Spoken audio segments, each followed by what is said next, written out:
Hey, everybody. Welcome to another episode of the Business Growth Blueprint. Today, my guest is Ryan McKinney. Ryan is a seasoned business coach with over 25 years of experience in leadership, sales, marketing, and business ownership. He specializes in helping small business owners and solopreneurs accelerate profitability and scale their businesses. Ryan provides personalized, results-driven coaching designed to deliver fast, measurable outcomes. His approach focuses on helping clients build self-discipline and leadership and achieve sustainable business growth without sacrificing time with family. Ryan's a great colleague, and we have a fantastic conversation today, pretty wide-ranging conversation where we talk about a lot of topics. And no doubt anybody running a business, whether you're a solopreneur or you got a 100-person team, will get some great value out of the conversation with Ryan. And we'll make sure all of Ryan's links are in the show notes. So without further ado, let's get on to the episode.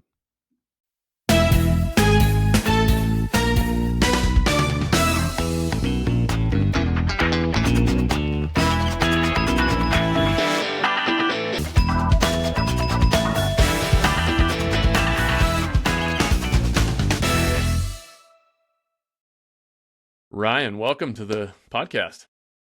Hey man, what's going on, Peter? It's a good day here. Looking forward to a great conversation and getting to know you a little bit better and sharing you with my world and hopefully your world as well as we get going.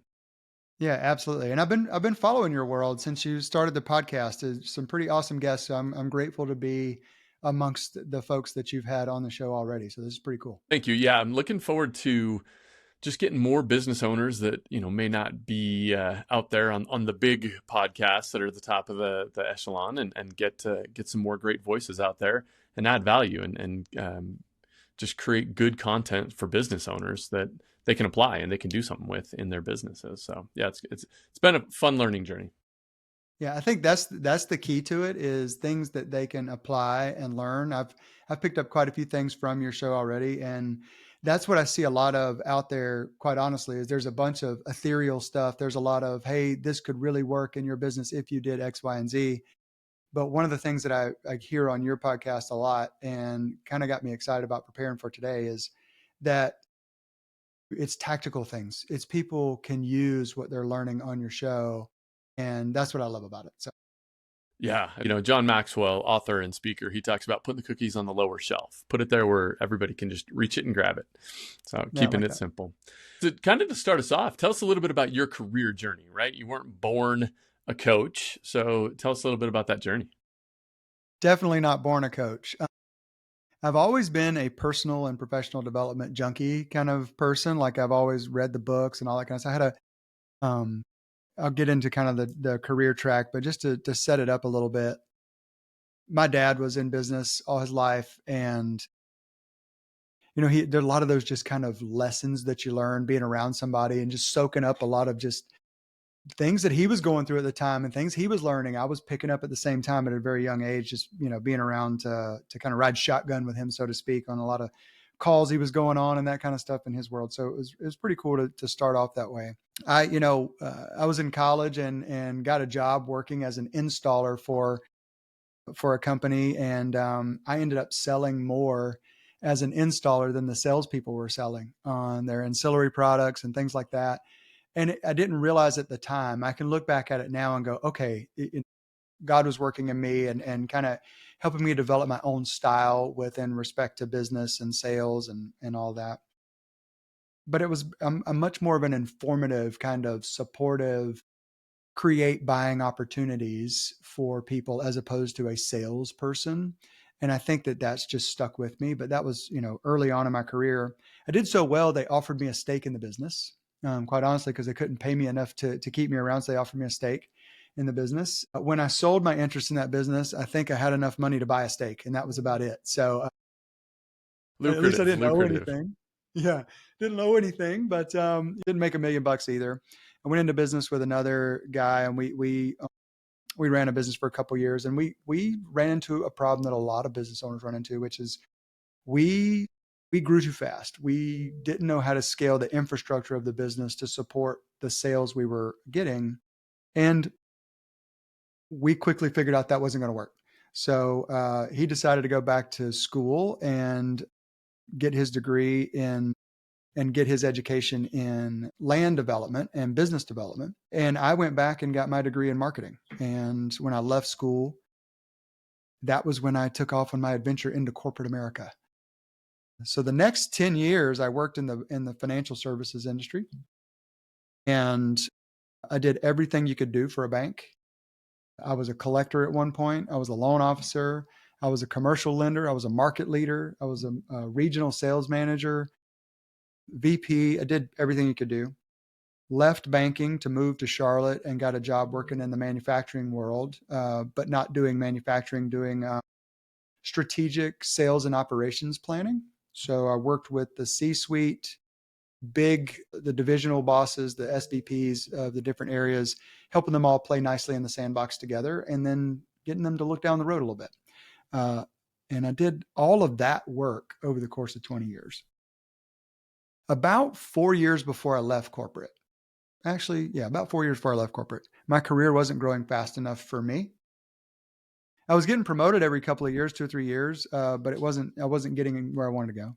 So I hired a coach.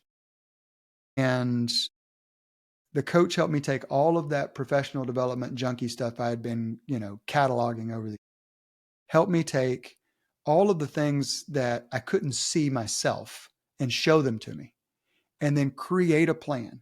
And in 6 months, she had my life turned around, my work turned around, my profession turned around. I didn't know it was backwards, but I was doing things that were getting in my own way. A year later, the same company that I was working for, that had turned me down for a couple of jobs before, tapped me on the shoulder and said, "Hey, we want you to go run this project. We want you to go hire 12 people, and we want you to do it your way." And I thought, wow, this works. And my coach asked me, she said, "What do you want to do next? You got everything you wanted." I said, "I want to do what you just did." And that was where my coaching career was born. Went to school for it, got my certification in professional coaching, and then got an accreditation from the IFC, and was doing more leadership mindset coaching stuff. And then me and corporate America broke up a few years back. And I said, "Hey, I've got all these skills. Why go back and work for somebody else? I want to work for myself again. I want to do that. What could I do?" And prayed about it, talked to my wife about it. It's the funny part right here. Talked to my wife, and she said, and the people listening won't be able to see this, but there was this kind of chopping motion that she did with her hand. She said, "I'm going to need to see that in PowerPoint." So my wife's asking for a business plan, like a business banker would. So I gave her one. And that's where my coaching career got kicked off. And I ended up very quickly finding about 6 clients. I was hoping to get 3 in the first year. I got 6 in the first 90 days. And I haven't looked back. I love that story. It's fascinating. You talk about the experience with a professional coach being that catalyst. And, I remember a similar experience after I left my retail career, burnt out and exhausted, and the power of what professional coaching did, that I went and got my certification. And, you talk about breaking up with corporate and saying, here it is. And a conversation with your wife, my wife and I had a very similar conversation. She's the one that's like, "Hey, you're entrepreneurial, maybe go do something with this." You talked about having some early success out of the gates. What are some of the hurdles you had to overcome during that time? Thinking through that, biggest hurdle, without a doubt, unequivocal. I wouldn't have told you this then. It was me. I was in the way again. It was me again. "Oh, look, it's me. I'm the problem. It's me." As the modern philosopher Taylor Swift says. That it was fear. It was a big, big challenge with fear, and we all face that. All business owners face that. But certainly, if you're an entrepreneur, you may have learned to stare it down, and you may have learned it, but you're still going to face it. And I kept telling myself, some of the things I learned along the way is like, I am not going to let fear, failure, obstacles, or success stop me. And those are the things that would typically stop me in the past. A lot of people say, "Well, it was different for you. You had to do it because you're supporting your family and you're the breadwinner and all that kind of stuff. So you had to make it work." And I think, well, yeah, but even if I wasn't, I think you have to get to that point, right? Yeah. As a business owner. With 2 things you said were interesting. Fear of success. That's an interesting one. I want to dig into in a minute. But even before that, you worked in collections. I mean, that's a tough gig. Like those are some rough calls, and I'm sure you took some abuse and could tell some great stories. But you didn't have the security blanket of a corporation now that you're out on your own. And so you have to, yes, I can do anything when I've got the backing of a paycheck coming in and I can make any phone call. Now it's on me. I've got to do that.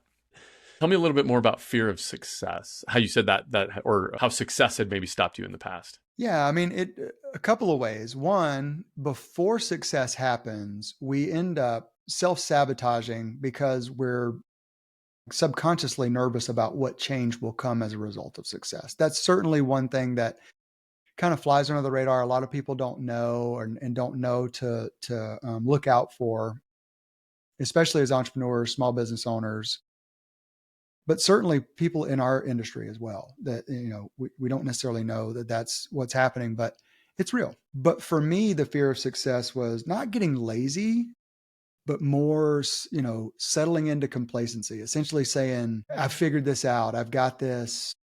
I'll get to that later. I'll do those kind of things.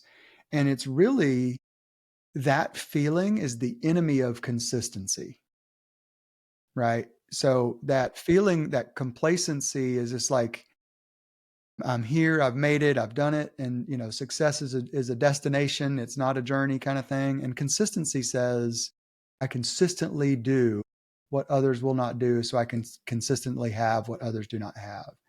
And that is what I have to remind myself of often, right? Just because I'm a human being. So, Well, and coming out of the gate, getting 6 clients, first 90 days, the tendency for a lot of folks is, I'm going to coach these 6 clients and we're just going to let this ride. And you've got to make that shift from, and I've been talking to a lot of business owners about this, making the shift from tactical practitioner of the thing to an entrepreneur. And it's a mindset difference. Coaches think like, I'm a coach. Well, no, you're an entrepreneur who provides coaching services. You're not a landscaper. You're an entrepreneur who delivers landscaping services. And making that shift into a business owner mindset is something that's pretty significant. Because when those 6 clients were done, if you aren't doing lead generation, you've got no more business left. correct. Yeah. And I mean, in what I find a lot of times with my my solopreneur clients is they will end up creating the next job. Right. And the only difference is now they've got a boss who's meaner than their last one, which happens to be themselves. Right. The solopreneur is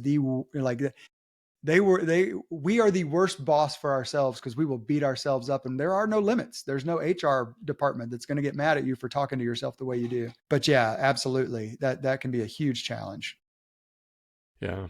So what is something maybe when you started out that, God, I wish I would have known that at the beginning, and you had to learn it through, stubbing your toe or hitting your head? Stubbing my toe, hitting my head, being told 1,000 times, denying it, fighting it, all of the things was to hire help for what I need help for. And I wish I would have done it right out of the gate. I would have been a year ahead of where I am now. But hiring an executive assistant, someone that can handle some of the lower level tasks, not because they're lower level people, but because you need somebody to handle lower level tasks. They are time intensive things. And I'm talking silly things. Like they're not silly. They are simple. Like managing my calendar, right? You get into Dan Martell's book, Buy Back Your Time, fantastic book, right? He gives a formula for what to buy back your time on first and kind of how to do it. It's a fantastic read. See, it's a good listen to. Not all good business books are good listens, but it's a good listen to. But the first thing I did was hire somebody well, that's not fair. I hired somebody to help me, but I had them help me do the things that I didn't like to do first. Like putting presentations together. I did that for years, did it for 2 decades, put presentations together. So I ended up hiring someone whose specialty was doing that. And it was helpful, but I still spent a ton of my time dealing with my calendar, putting social media stuff together, dealing with my email inbox, all that kind of stuff. And as soon as I flipped that and went from hiring somebody to do my presentations to hiring somebody to handle the calendar, the email, the social media marketing, my presentations got better. my hair got darker, I think. Like it got a lot less gray. And my quality of what I delivered to my clients got better. I was able to go deeper with each one of my clients and therefore demand more from the marketplace. So it's just a big turnaround. I wish I'd have known that sooner. It's fascinating. Business owners, you talk to some that are out there that they may have 10, 12 employees and they're still doing some of that work that is not the most effective use of their time. And, you hear it a lot. I'm constantly fighting fires. I'm stuck in the weeds. I'm having to deal with X, Y, or Z. And they're not doing some of those other ones like critical customer follow-up. They've got a big client job that's going south and they're not the ones handling that. They've delegated that out of somebody, but they're responding to their inbox or, scheduling appointments. Yeah. And I usually, my wife calls me a smart aleck, that's not what she calls me, but we'll call it a smart aleck for the show. I'm sure it's a family show. So she calls me that sometimes, but sometimes I'll ask my clients and I'll say, we've had to look at their revenue. We've had to look at their earnings. We have to look at what they're paying themselves. Usually not enough that they're paying themselves, but they're still earning a salary. And I'll take that salary and I will, divide it up and say, hey, would you pay somebody X number of thousands of dollars a month to manage your email and your calendar for you? And they would say no. And I said, well, why are you paying yourself that? Why are you paying yourself that money to do that?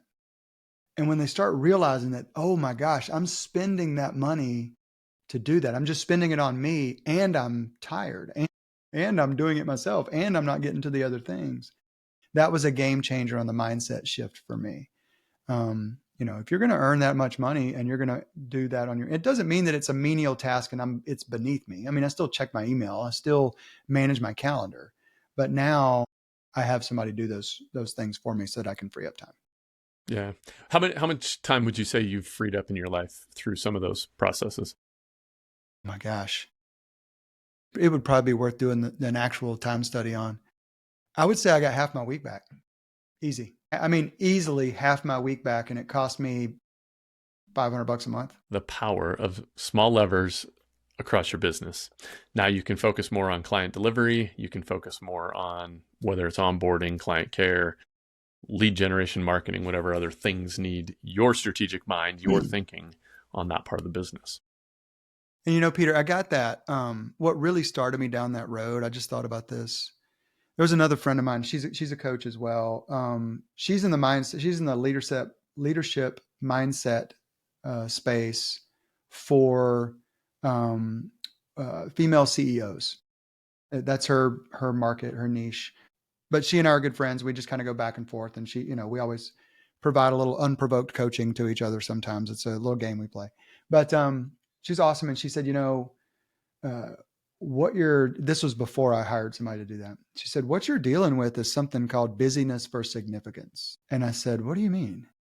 And she said, you're doing the work because you think it makes you an important part of the business. And I was like, I don't think so. She goes, okay, we'll stop doing it then. But, and she's like, there you go. She says, when you can let it go, you're no longer doing it for significance. You're no longer doing it to say, I'm the reason this is happening. And when you can let that go, you'll be able to simplify in order to amplify. And that's been my theme for this year, by the way. So simplify in order to amplify. It's a good theme. I think there's a lot of business owners out there that are probably in that same boat is if I have to do it, I have to do it, I have to do it versus letting it go and focusing on the work. You got to 80-20 everything in your business and then install systems that are repeatable. Because I think that's something else is how do you create consistent, repeatable outcomes? Things like automations, things like whether it's just training, talking to a business owner who wants to grow, he's got a ton of business and he knows he needs to hire somebody. His son is set up to take on kind of his role as the owner, but the hesitance to let his son lead the project meeting or to lead the next team training. What's stopping you? Well, he's not quite ready. Well, a scale of 1 to 10, how ready is he? Well, he's probably a 7, maybe an 8. Yeah. What do you need for him to actually be ready? Are you waiting for him to be a 10? Because till you let him do it, he may never get there. So recognizing where that business owner is getting in his own way and preventing his own success. 100%. And a lot of times it's interesting because, and it's by the way, it's easy to armchair quarterback people that aren't here right now. So Yeah. forgive me for anybody else that hears this and thinks that I'm, judging in any way. I'm not. I'm just saying this is a statement of objective fact. Is often what I recognized is business owners, they don't allow someone to gradually increase the level of risk that they're responsible for. That's either an all or nothing. It's like, well, I'm going to put them in charge of the annual meeting where they're going to deliver the budget to everybody, and they're not ready for that. Well, of course they're not, because you haven't put them in charge of something smaller first, right? It's like, let's take that and say where the risk is low. In other words, where the stakeholders can't be harmed in some way, or it's not going to create, some kind of backlash, allow them to take charge and develop the confidence and growth. And then slowly ratchet up that level of risk that comes with what they're doing. At the same time, the responsibility is ratcheted up. And then they will be ready. But if you don't ever start, they never get there. So, Yep. Well, you said, you don't want to armchair quarterback anybody. And it's easy, sitting in this seat to go, oh, this and this and this. We're guilty of the same things. We're going to make the same mistakes. Like you said, you learned the lesson of letting go of your calendar. A lot of it comes through trial and error. It's those failures that teach you. But it's also the value of, you mentioned your conversation with your friend and coaching each other. As a coach, how much value do you put on having a coach and working with a coach yourself? yeah, it's a tremendous amount of value. I talked about, and it's a good point of clarification. When we coach each other as friends or whatever, that's very different than when you invest in it.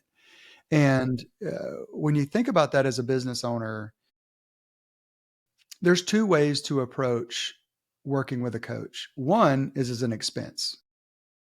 And if it's an expense, you think about an expense as something that you pay for and you no longer have the ability to reap any rewards from it. You've used it up, right? That's why rent is an expense. That's why, utilities are an expense. But coaching is actually an investment, right? If you are not going to get a return on your investment from working with a coach, then don't do it. But when you can flip your mindset and see that I'm going to reap a benefit, I'm going to get a return on my investment from doing this, it's a powerful motivator. It's the reason that I pay for a coach today. And it's the reason that I invest as much as I do in coaching from a monetary standpoint, is because every time I've done it, I get at least a 10x return, at least a 10x. And I am, I want my clients to get that same type of return. And do they always? No. I mean, some people it's not quite as much, but we always want to be able to recoup what you get from an investment, at least. But most of my clients are seeing a 5, 6 times return, shooting for 10. Some of them are getting more than 10. And I want to get that from my coach. So quite honestly, that's the way I approach it. Is you've got to look at it and I won't take a client on unless they can get over, it's silly, but I call it commitment mountain. And that's what climbing commitment mountain looks like, is you've got to get to a place where you can see it as an investment. Absolutely. When you're interviewing coaches, there's 3 or 4 key questions you should ask every coach. One of those is, are you currently working with a coach, or have you recently worked with a coach? Because that's gonna be a big differentiator, and clearly seeing your business growth, and like it's testimony that you are willing to invest and live in integrity to true coaching. Yeah. And to your point, like it's I just finished up my book and it's going to be coming out. And that's a big part of what it's about, is not hiring a coach, but like connecting the dots is the title of the book. And it's called Connecting the Dots, Your Clear Path to Profit. And ultimately it takes people from this idea of the nebulous idea of, hey, that's a great business idea, fast tracks it all the way down to the tactical moves that they need to make in order to generate revenue, profit, and new income streams in their business. And we talk about, like, my key 3 pillars are essentially self-leadership, self-mastery, self-leadership, and falls kind of in the mindset space, overcoming your limiting beliefs, all this stuff. We want to make sure we're doing that. But I also work in the second pillar of what I do is around leadership, and that's around getting other people to rise to the occasion, raising the tide, so to speak. And then the third place is this business mastery place. And that's where your marketing, your sales, operations, management, finance, those key components of business and kind of getting into the nuts and bolts of that. And as we go, I'm drawing this in the air. I'm drawing my graph in the air. My friends would laugh at me because I always draw graphs. But for those of you listening, like there's this wide expanse where it's ambiguous on what people are doing. And we've got to connect the dots that bring it down to why it makes a good return on investment.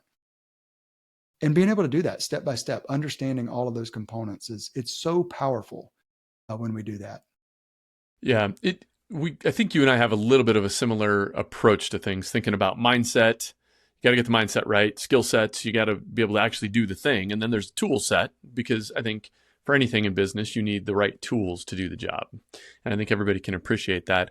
But a lot of times the entry point is going to be around the skill set. Like I need to know, I need to know marketing, or I need to know build a sales funnel, or I need to whatever the kind of in marketing they say the bleeding neck, right? Whatever the big problem is, that's the entry point. But it's from there that you diagnose, like there's some mindset things, just a simple conversation around pricing strategy. Asking a business owner to raise their prices will expose quite possibly some very limiting beliefs around money, their worth, their market value, things like that. And there's some coaching that's needed. You don't just flip the switch and the price on the menu changes. That's right.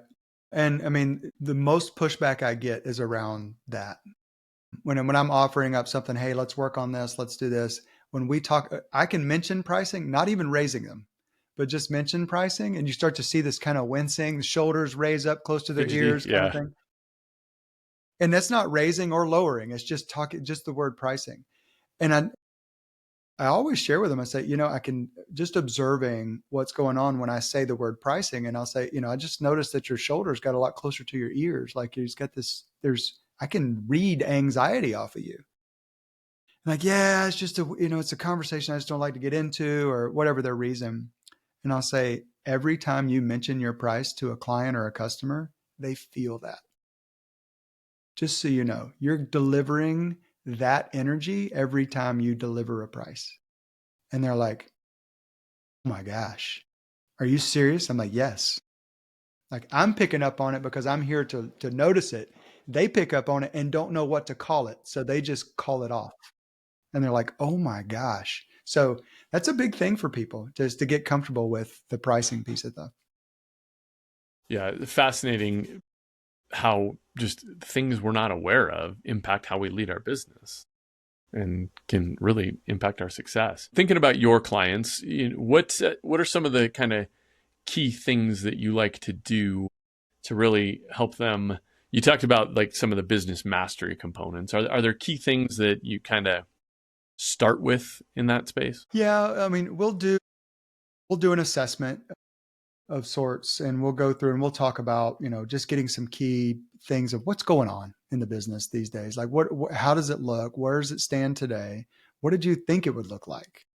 And where do you want it to be? We get a lot of the assessment-y type questions answered, and then, deliver some things that I think we can work on. But when it comes down to the business mastery, a lot of times people really want to start working in the marketing place because they're like, hey, if I can just get more leads, everything will get fixed because then I can do this. Or if I can just convert more sales, everything will get better. And, it's this old mentality of if I've got more money, these problems go away. And I usually just ask them, how's that working for you? Because most of the time it's not more leads or more conversions to start with. Most of the time it's about ironing out some of the things that are giving them challenges already that they haven't thought about. But a lot of times it can be delegation stuff, right? And what ends up happening when they think, hey, more money, the problems go away, it ends up being more money, more problems. And because they don't realize this, but the underlying psychology of what's going on is I mentioned it earlier, right? It's like, if I get more leads, that means I'm going to have more work and I'm already overworked. When am I going to hire somebody? When I get more leads. And it's this circular argument that they get in. So what I like to do is I like to come in and assess the operational side of things. Like, how are they Usually what's happening is they're taking too much on their shoulders. Surprise, I've lived that myself. Or they've got such inefficiencies in the way that they're delivering the marketing or the sales that they could actually take a load off of everyone, do more, and offer more value to the client. So a lot of times it's really about observing the way that they're doing business to start with. Yeah, you just add more leads, more clients to a clunky process. It's just going to magnify the inefficiencies, magnify the pain points. You got to Yeah. solve some of that downstream stuff Yeah. first. Yeah. So I love this. I heard somebody say that. I can't remember where I heard it, but essentially it's like, if you can improve each sale, improve the efficiency of each sale by 10%, and that adds $1 per sale, right? Well, if you do 100 more sales, you made $100 more. But if you're already inefficient and it's costing you money per sale, the more sales you get, it's going to cost you $100. So it just costs you more the more, when inefficiency just bleeds out and costs way more the more work you do. And people aren't realizing that. They're still chasing the revenue dream and they're saying, hey, you know what? We make more money. And if I make more money, these problems go away. And when I sit down and say, you could have a seven-figure big business with a 10% profit, or you could have a $500,000 business with a 20% profit and do a lot less work, same money that you take home. And that's usually an eye opener too, when people really start getting away from the rhetoric that they've heard. They've been teaching themselves for so long. It can be an eye opener for them. Yeah, I love that line. Focused uses, revenue feeds your ego, profit feeds your family. That's right. And Yeah, everybody's chasing exactly. the revenue. Give me more money, more clients. Let me scale. Let me grow. Let's just fix your operations. What if you just tightened that up and doubled your net margin? Yeah, exactly. Exactly. Yeah. So, what are the big goals that you've got over the next 12, 24 months? What are some things you're looking forward to? Big goals. I'm at the place where I've gotten I'm addicted to hiring people. Like I'm ready to start growing my business at this point in time. I've got some ideas. I still need to get really, really good in my own operations around the delegation that I've started to do in the last 6, 8 months. That's been really helpful for my business. It's allowed me to grow and scale to where I'm at now, which is a good spot. In the next couple of years, what I want to do is bring on a junior coach/consultant, someone who is not, maybe not, hasn't perfected what they want to be as a salesperson or a marketer, but need work and they want to grow and learn how to do that. And I also want to bring on a commission salesperson that can feed them. And my goal here, the way I see this happening is I'm going to continue doing business as usual for me. But if I can create a business within my business for those two people that feeds them both, and I get a little bit to manage the administration side of that, then I've got a scalable business model.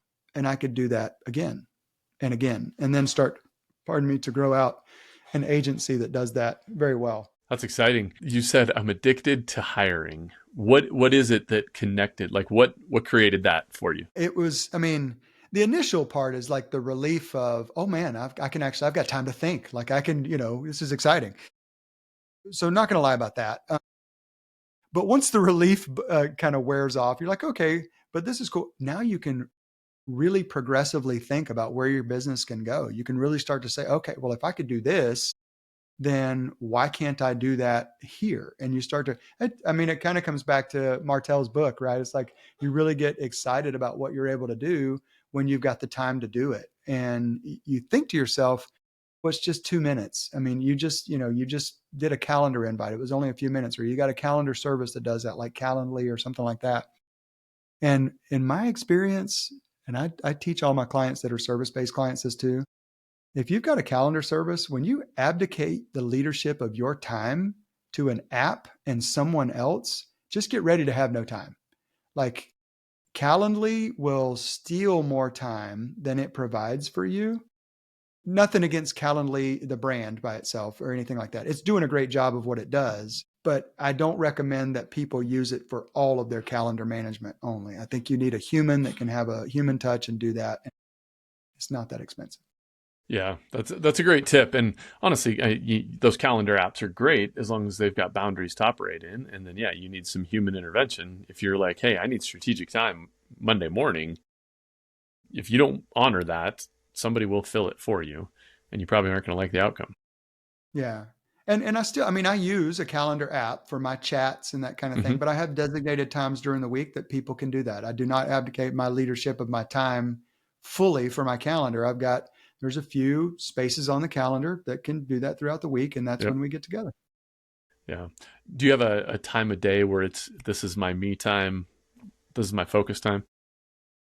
I do. I'm a morning person. Didn't know that when I was in my 20s. I didn't even know morning existed back then. But um, now, as I'm approaching 50, I'm, I'm definitely a morning person. Been a morning person for a while. But my time is that kind of 6 to 8 in the morning. That's when I got my coffee. I'm reading. I'm capturing notes on stuff. I'm just kind of getting prepared for the day. That's my me time. Yeah. And Nice. I do a good bit of working out. So my workouts they start usually around 5:30. So I'm up by 5, get my workout in by 5:30, typically home by 6:15 or 6:30, and then get into my routine for the day. I love that. So Ryan, as a coach, you've got clients that you're working with. It's as we're recording this, we are on November 12th, 2024. We just had a fairly large election in the country here last week. Yeah. Regardless of what side, we're not going to get into that in this conversation, but it creates unease in some people, and some, there's going to be pretty significant shift potentially. How are you preparing your clients for that? Yeah, it's a great question. When you think about the political landscape, again, regardless of who you voted for, who you wanted, who's in there, all that really doesn't matter. Anytime there is change on a political landscape, a legal landscape, or a commercial landscape, there's the potential for disruption in the marketplace, right? In any one of those. With changing in the marketplace, what I'm coaching my clients around is to remain adaptable.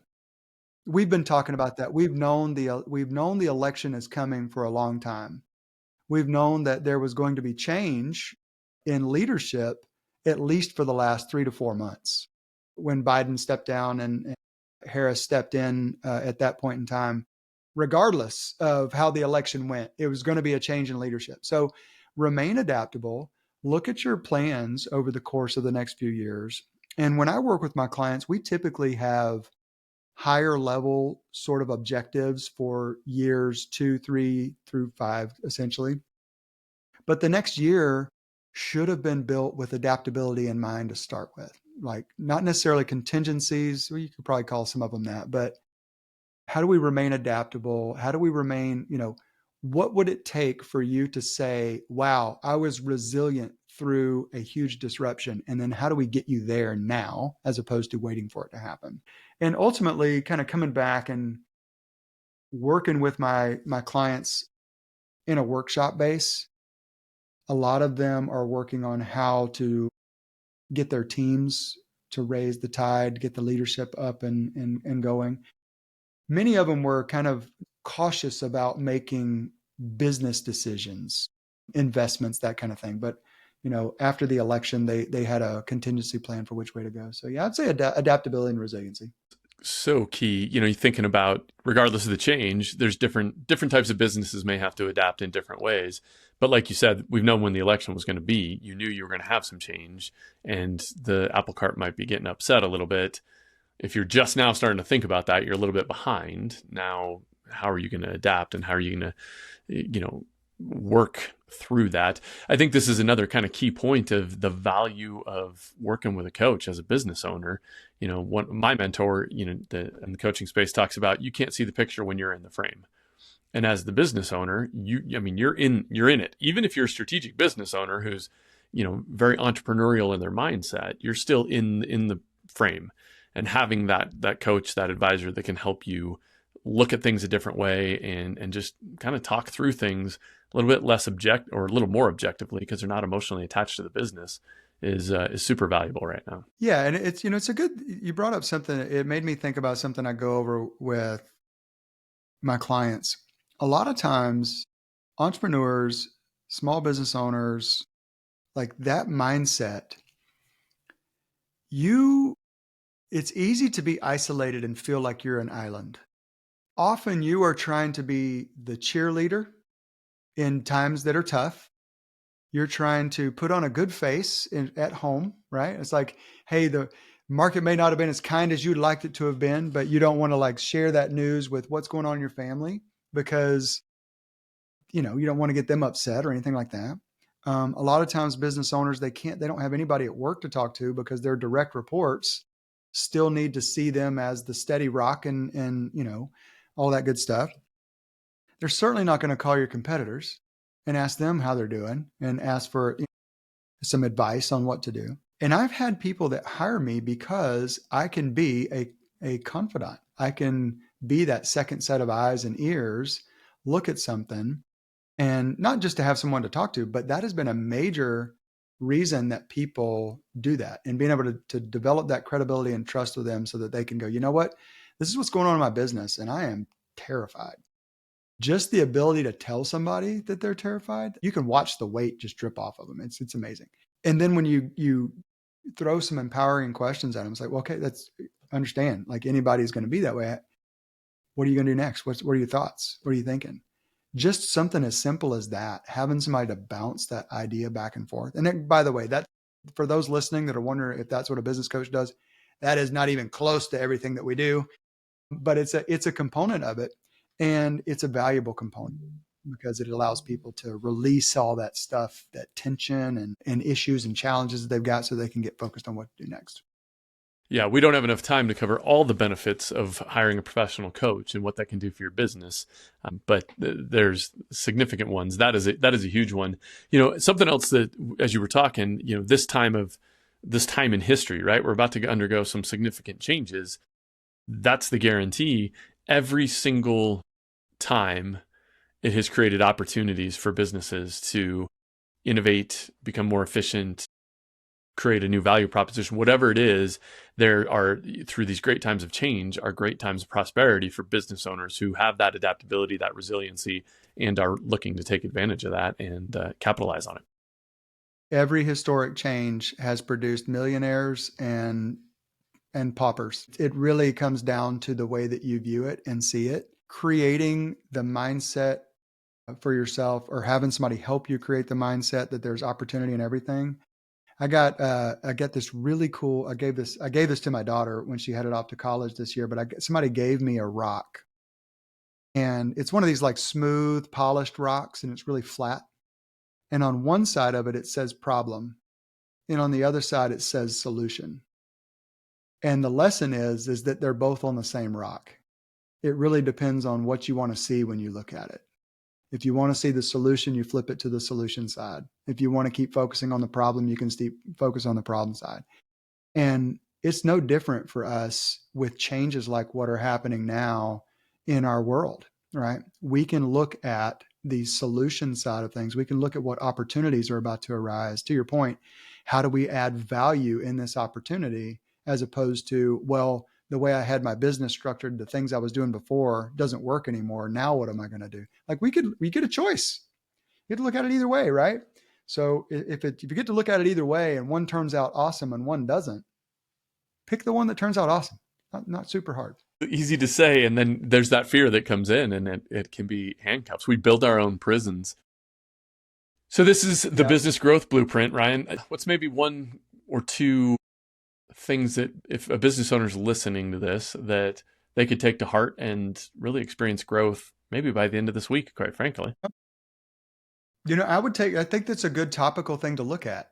I would say, look at your industry and ask yourself, break it down into these 5 buckets: marketing, sales, operations, management, the working on the business, the how you run the business, and the financial piece. And ask yourself, what opportunities are here? What opportunities are arising because of somebody else's problem or challenge that I can solve? And do that in each one of those in earnest. Ask yourself what problems my clients or customers will be facing as because of what's going on in the world today. in these areas, in marketing, sales, operations, all those kind of things. And then what opportunities exist for somebody who's willing to support that problem. And I think it'll help you turn it around. That is great advice. Just taking some time to think, which is quite frankly, I was so guilty of this, is, sitting and thinking. I'm like, well, no, I can be doing something. I can be working on something. And that time to think was 10x more valuable than whatever it was I was going to be doing. And it took a long time to learn that lesson. That was a painful lesson, but that's some great advice right there. Yeah. Awesome, man. Something else that popped up as you were saying that, thinking about these 5 areas for your business. You've done some work around this, obviously being a professional coach, but making that time is often the last thing that we do as a leader. Mm-hmm. How do you make that shift? So I have been working on what most people would call time management for the last 15 years, recognizing I am a very excited and driven person, and I like to accomplish and do a lot of different things. There's never been enough time to do them all. So I've always been looking for ways to create more time and more space on my calendar. And then the interesting thing is, like anybody else that's like me, we fill up all that white space on our calendar with more stuff, right? So it's a good question.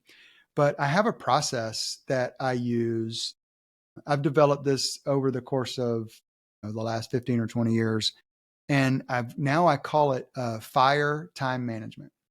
And the FIRE stands for future and follow up, stands for initiatives and responsibilities, and then it stands for execution. And I block off 2 hours on my calendar every week to do nothing but review what happened this week and get ready for the next 2 to 3 weeks. And I use that formula that I've got in the FIRE time management. There's a lot more to it. If anybody wants some information on it, I'm happy to share with them. But I go through that and I get ready. Like I understand what's coming down the road before it happens. And I make time by planning the time. Like I just set it aside, and I have mentally whipped myself into shape to think of it like a doctor's appointment or a dental appointment or something else that's got some severity to it. And I honor it. 2 hours a week. It's very 2 hours a week. doable. There's an experiment for everybody listening to this. Find those 2 hours where you can do that exercise. I think there's a lot that we've covered today that if you apply these little things, it can make really significant shifts in your business without question. And Peter, let me tell you one more thing about that. If the listeners are gonna go look for the 2 hours, your inner critic is going to tell you, your gremlin in your head is going to tell you, there's no way I can find 2 consecutive hours on my calendar. If you're a business owner, I guarantee you just thought that. Okay. Here's what I want you to do. I want you to go out on your calendar as far as you need to into the future to find 2 consecutive hours and block it now. I don't care if it's a month from now or 2 months from now. Go out there and block the 2 hours and then honor it when it shows up that week. If it takes that long to get there, that's okay.